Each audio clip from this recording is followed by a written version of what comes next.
Okay, so hello, everybody. So, we're talking today in our fireside chat about everybody's favorite topic. I can't afford that. That's too expensive. And really, what's going on there and how to, I don't like to say overcome it because it feels a little dismissive, but like how to prevent it and then how to coach through it when you hear it for realsies. Because as we'll get into in a second here, sometimes it's not actually the issue, right, Sophie? Sometimes, hardly ever. Right, it's Hardly ever true. an issue. Yeah, this is one of my favorite topics because I was that person who not only felt that my audience couldn't afford it and was hearing I can't afford it, but actually used to say I can't afford it.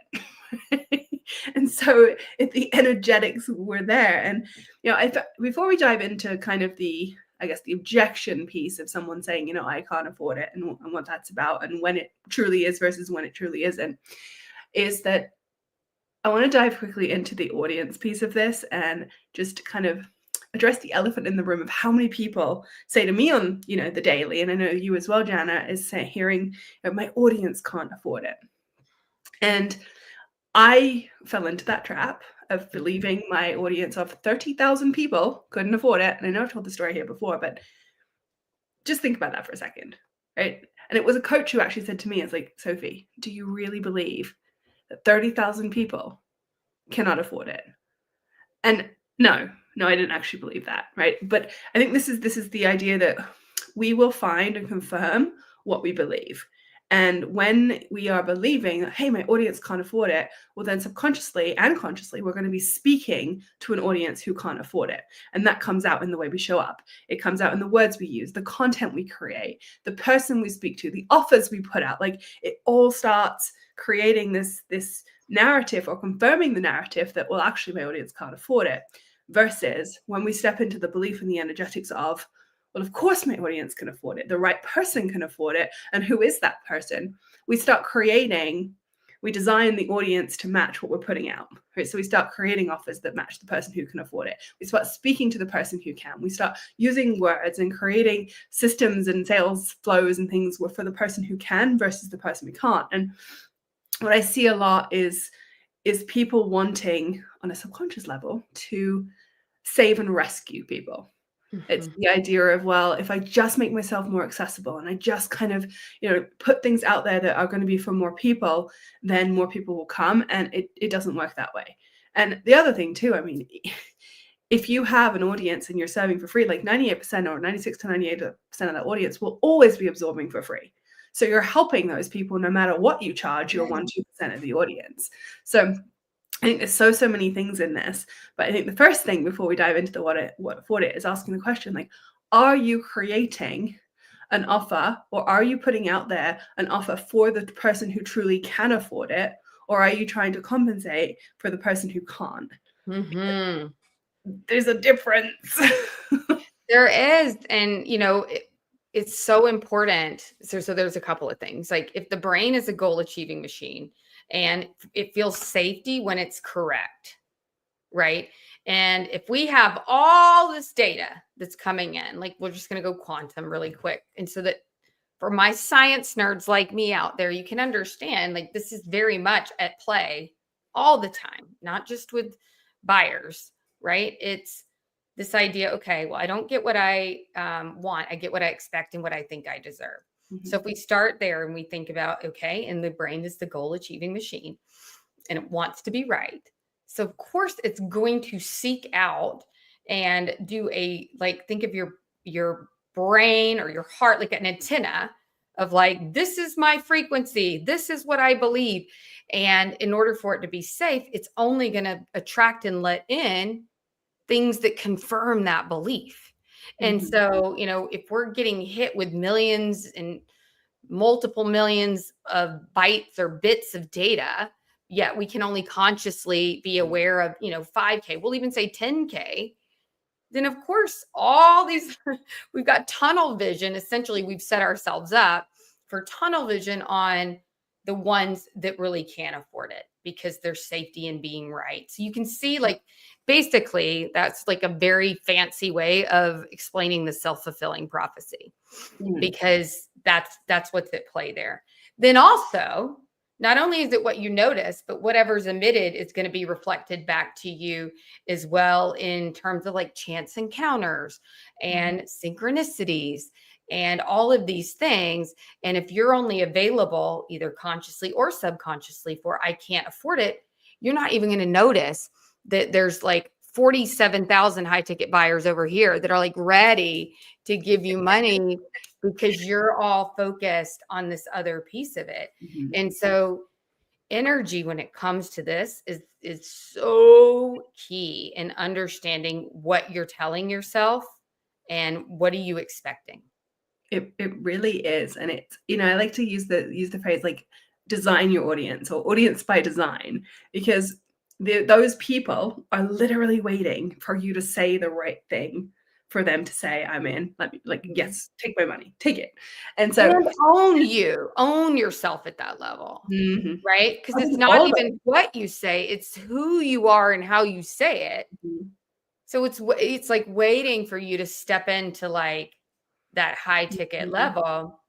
And that also is going to, now you're emitting that different frequency too. So then when the words land, like we've all maybe unconsciously or maybe consciously can sense that incongruence, Mm. when it's like, but they're saying this, but I feel like Mhm. they are full of it, and that's why, because you're sensing whatever they're saying versus who they are.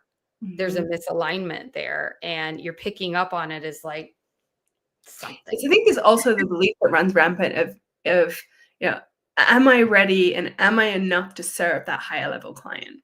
And I hear this a lot in my world, where before people really step into owning what they can do and their magic, it's the, I don't know if I'm ready to serve that person at the higher level. And so Mhm. they dumb Secretly themselves, underneath. like their message down, and they dull their magic to serve the person who's 10 steps behind them, through fear of not being able to serve the person who's just maybe one or two steps.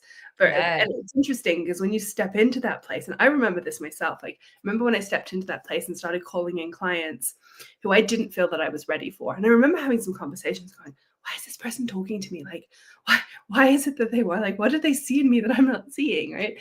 And they do push you. Like when you say yes to receiving those clients, they will push you to grow, and it will be uncomfortable, but you're absolutely ready for them.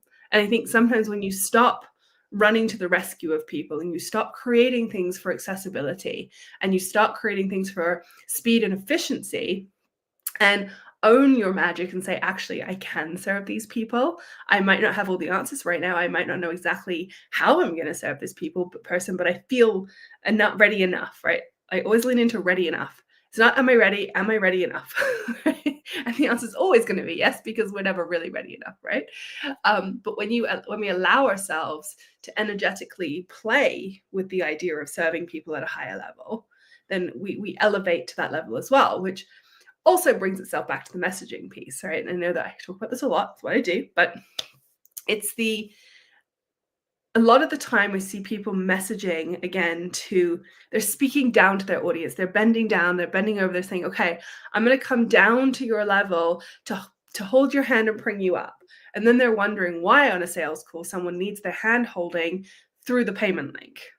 Versus when you raise your messaging and you elevate the room and you say to people, no, you can meet me up here, right? You come up here to my level and I'll meet you here. Then you're speaking to the person who's ready and the person who's going, I need to get up here. And that's when people say yes. So that's when people jump in and say, hey, send me the payment link. I don't need my hand holding, either through the sales process or through your program, right? Because that's the next thing I hear is that people saying, well, I just want clients who will hold themselves accountable, have self-awareness.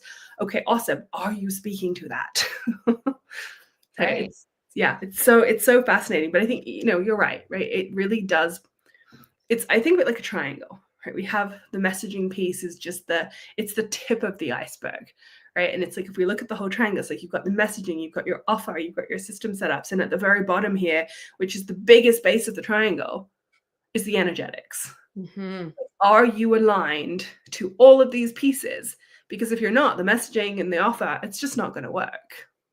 Well, and to your point, it's doesn't have we don't have to be perfect at all the things, but we do have to be available to really expand into that next level. Because I remember too when an influencer, the first person that ever hired me with like a massive following on TikTok, like over 100,000, and I was like, oh my gosh, and really saying yes to that expansion because it's not going to be in your comfort zone. Your premium clients are not in your comfort zone. Mm. They are there to like elevate their identity, and you're the facilitator of that. And it's less about like, let me give you all the tactics and strategies. I mean, that's important, right? It's the tip of the triangle, but it's like, filling a bucket with a bunch of holes in it if there's other pieces aren't intact.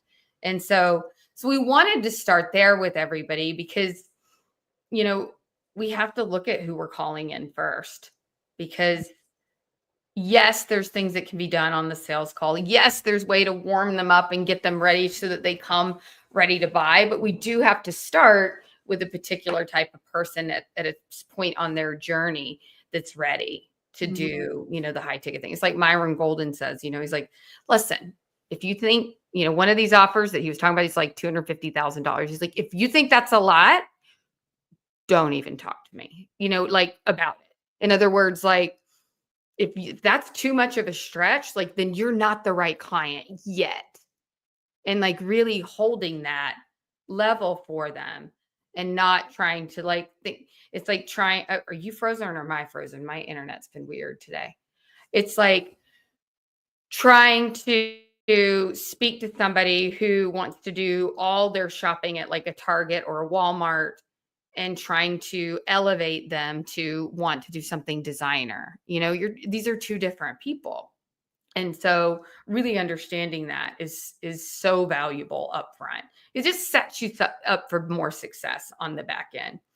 But then it is, really as you bring the right people to a call, it is being able to sell around the value, right? Okay. I don't know if she's going to come back. I can keep talking, but um hmm, hmm, hmm.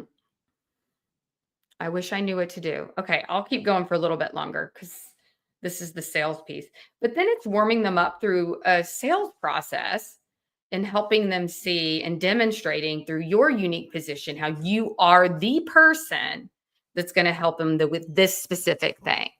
That's what content's supposed to do. It's not just about being consistent and adding value. It's about really educating them around the problem that they actually have and helping them see that maybe there's a different solution, and that while your specific way is the way that's going to work best for them based on your unique experience, your unique way of doing it, your unique positioning.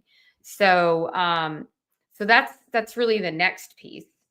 And then listen, if you're good at that, this whole like know, like, and trust over the course of 3, 6, 9 months, it does not have to be that way. Because like Sophie was saying, like if you what did she say before? Here she is. She's back. Um, if you're speaking, Hello. hi, I'm just going. I'm like, hopefully she'll come I back. could see you. And It's just but it was like the little line thing, the little circle was going. I was like, where did I go? you were frozen. Right. But I was just talking about the sales process that you're bringing them through, and that when you speak directly to the right person, that I was talking about, I don't always believe that it does take 3 months, 6 months, 9 months to warm people up. Like there are people waiting. And as soon as they hear what they need to hear, they're in. And so it's really about, again, being very specific. I think the last time I heard it, it takes an average of 7 hours of content for somebody Mhm. to say yes. Mhm. Average. And I've had people come into my funnel and been there for less than a day and been like, I'm in. Yeah. Right? It can happen fast. And it's not like you don't have to go through some big funnel either where it's like they'll buy a $30 thing and a 70 and then it like goes up and up. Like, no, they'll come in and they'll buy a high ticket. Like Yeah. it has to the message has to land in the right way, right? And some high ticket people don't need to go through the whole like accelerate, what is Speed and it? Like efficiency, that's what they want. ascension, they're like, I know she's got the one piece I want to get right now done. And I guess what I'm trying to say in all this is be available for that. Yeah, that's a huge piece, right? It's like, and I tell this to my clients sometimes too. I was like, create the $100,000 offer, right? If you don't have the $100,000 offer, no one can buy it.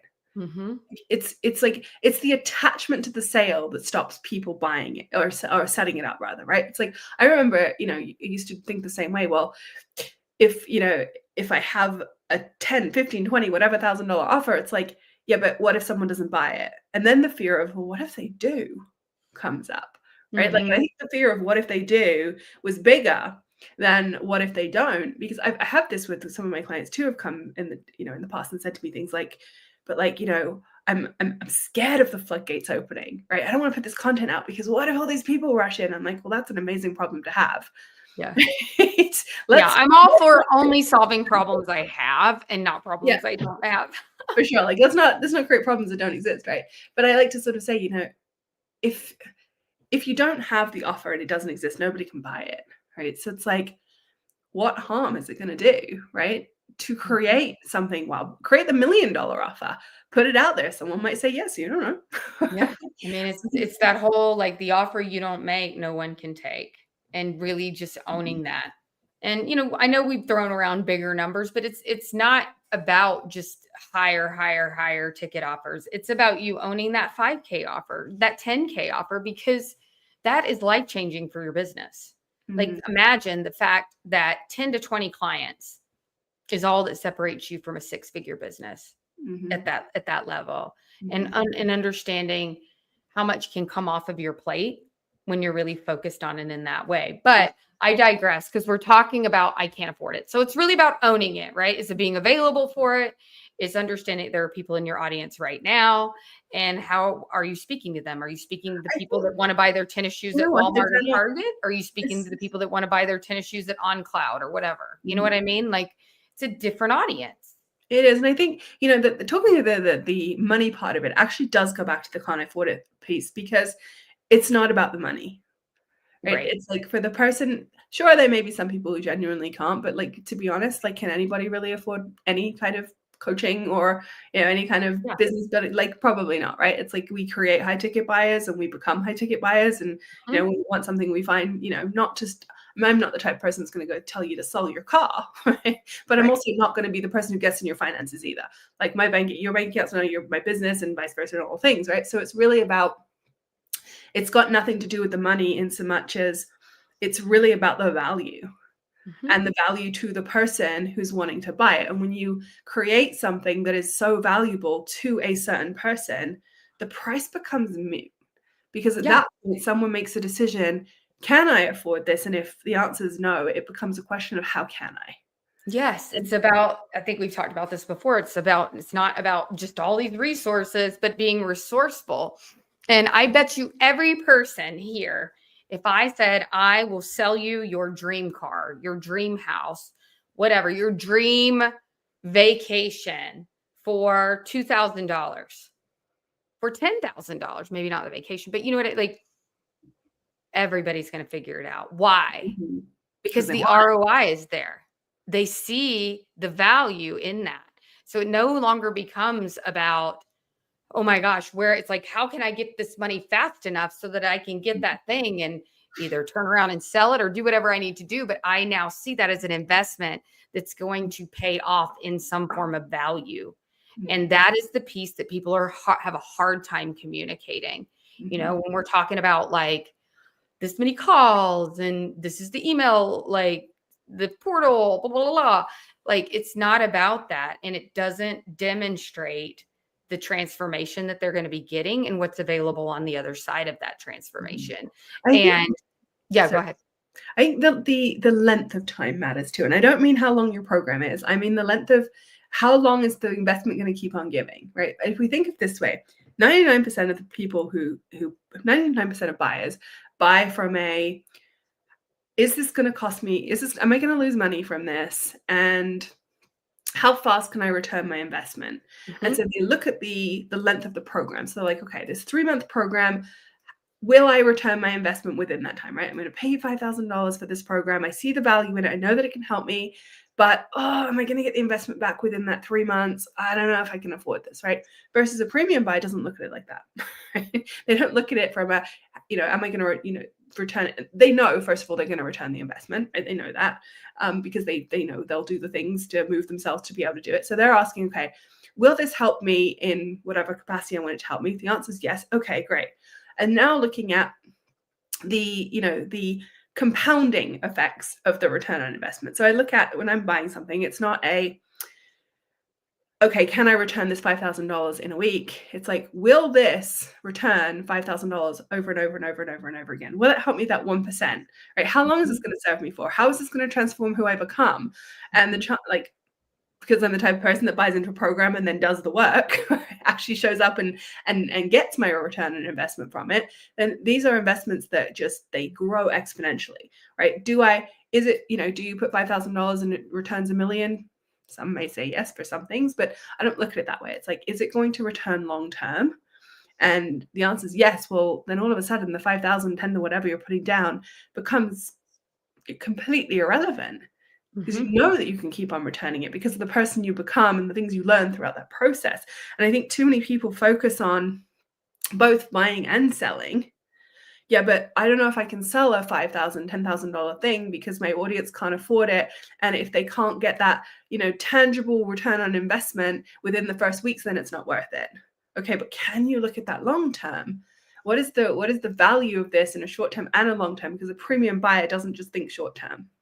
Right. There's these shifts that happen, and all of a sudden, and this is usually what happens in my world, right? My clients come in and we're working on their offer and the messaging, and all of a sudden, they'll turn around and say, they've gone from literally thinking, I don't know if I can charge that much to I can't believe I'm charging this little.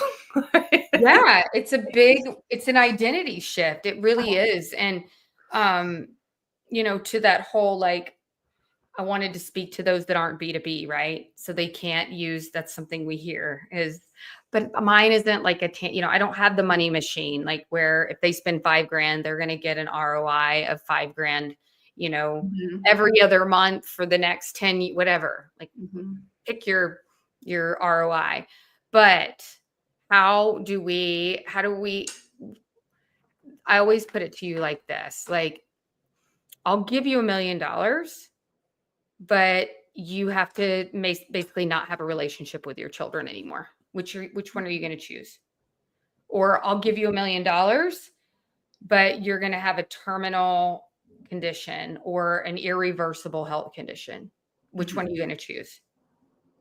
Right. And so when everybody, and that's also a belief, guys, right? Like mhm. but it's easier if you're a B2B because you can listen, you're nothing without your health.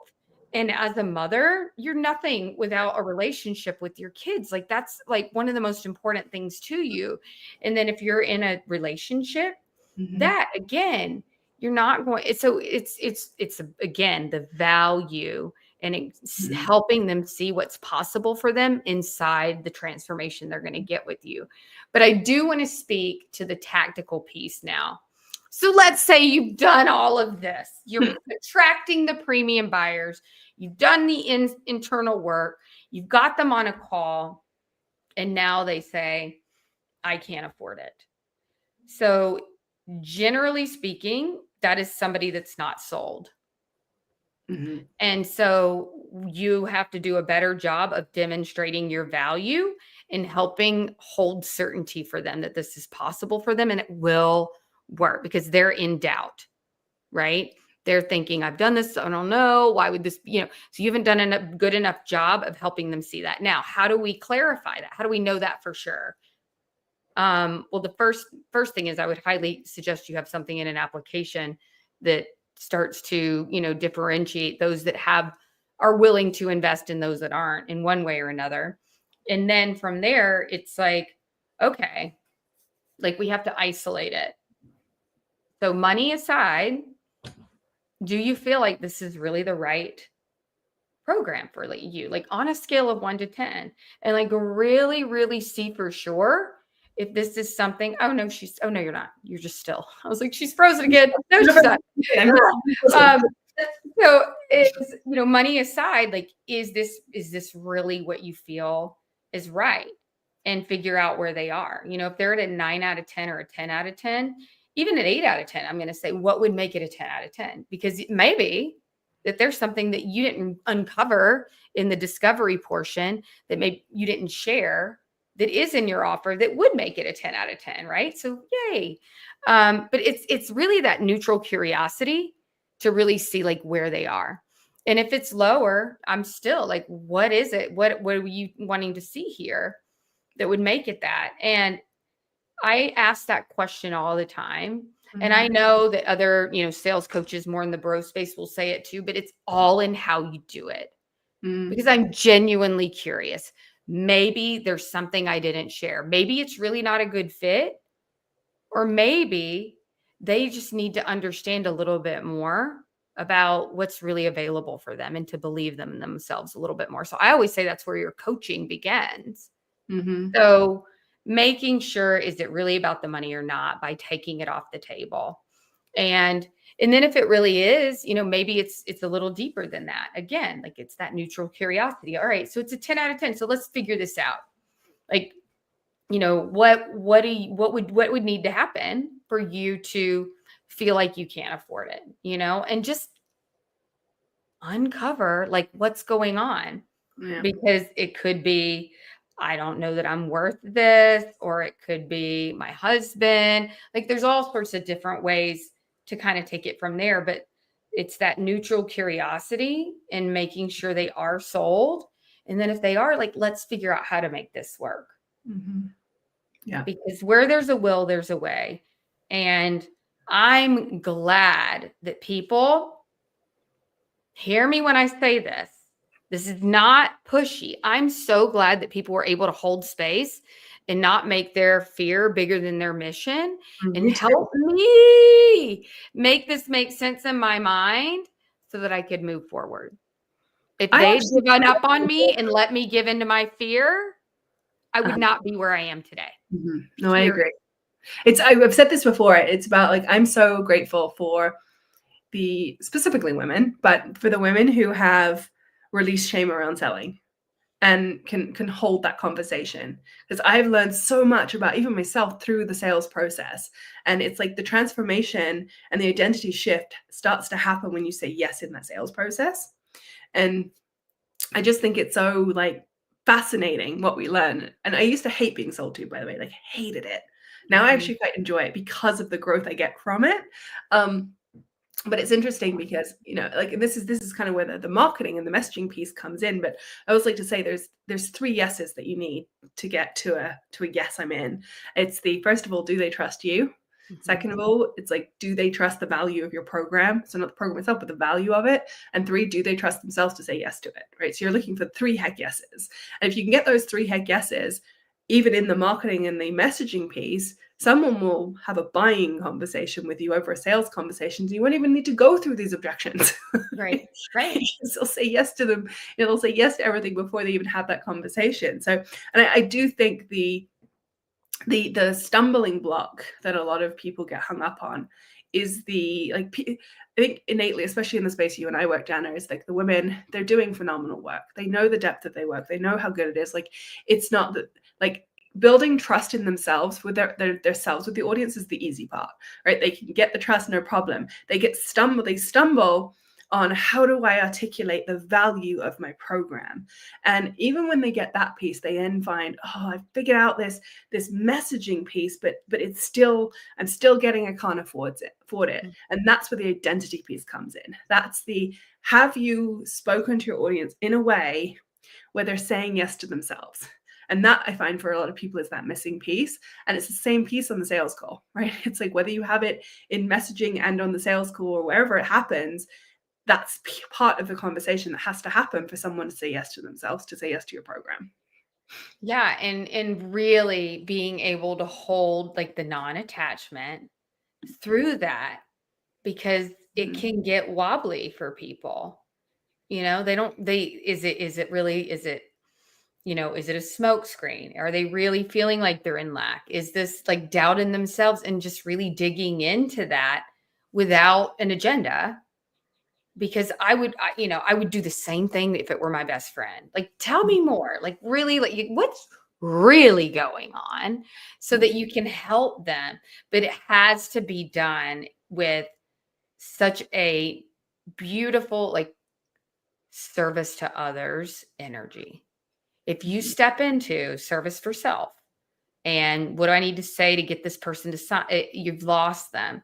And this Mhm. can be learned. I mean, this is, it's not something that's often taught out there, but it really is about non-egoic based sales, like consciously evolved, heart-centered sales, where you truly are there. And I think it's sacred. I believe you're calling people to a higher timeline, Mhm. and like helping facilitate that. Mhm. And they know they need it, or they wouldn't be on the call. They know they want it. They wouldn't be there otherwise. Mhm. And now, like, let's help them walk through the resistance and the fear, so that they can say yes to what their actual purpose, their soul, their Mhm. body, their relation, like whatever it is, so they can say yes to it. And so I think that's that I energy think piece.